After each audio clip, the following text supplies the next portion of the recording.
Gon est hétéro parce qu'il est sorti avec Pamu et qu'il a déjà dit qu'il avait eu des relations avec des filles avant, ça c'est l'argument des gens qui sont totalement cons. Et j'ai une question pour ces gens. Est-ce que vous comprenez le personnage de Gon? Genre je demande ça alors que la réponse est évidente. Je vous jure, premier degré, faites regarder Hunter x Hunter à un gamin de 12 ans, le gamin comprendra mieux Gon que vous. Même Togashi est choqué, mais en même temps, des gens n'arrivent pas à suivre son talent et sa complexité. Parce que cet argument de comme quoi Gon a dit qu'il a eu des relations avec des femmes, c'est pas un argument pour dire que Gon est hétéro, mais un argument qui prouve que vous êtes juste totalement con. Et je le dis premier degré, sans vanne. Vous êtes juste con. Gon est un personnage fondamentalement pur et naïf. Il perçoit les relations humaines sans le prisme de la sexualité ou du romantisme. Contrairement à des personnages comme Leorio ou Hisoka, qui manifestent clairement des attirances, Gon interagit avec les autres de manière simple et sincère, sans chercher à séduire ou à être séduit. Par exemple, lorsqu'il accepte le rendez-vous avec Pamu, il ne comprend pas les implications romantiques de la situation. Il le voit davantage comme une promesse à tenir que comme un véritable intérêt amoureux. Cette innocence montre qu'il est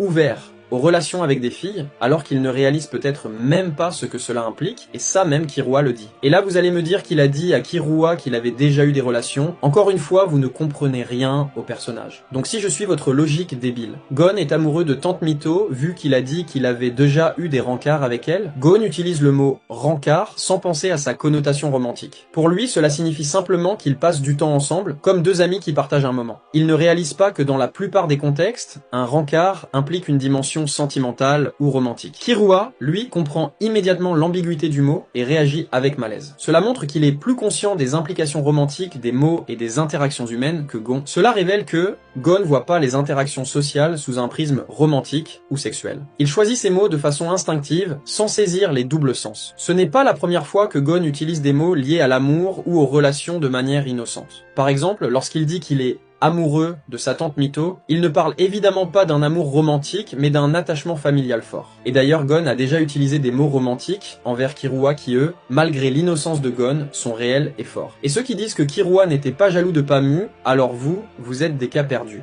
J'espère qu'une asile n'est pas trop loin de chez vous pour calmer vos fantasmes sur un couple de pédophiles. Donc fusionnez le fait qu'il n'a jamais été attiré par des filles et qu'il aime Killua plus que tout, ça vous donne un Gon gay.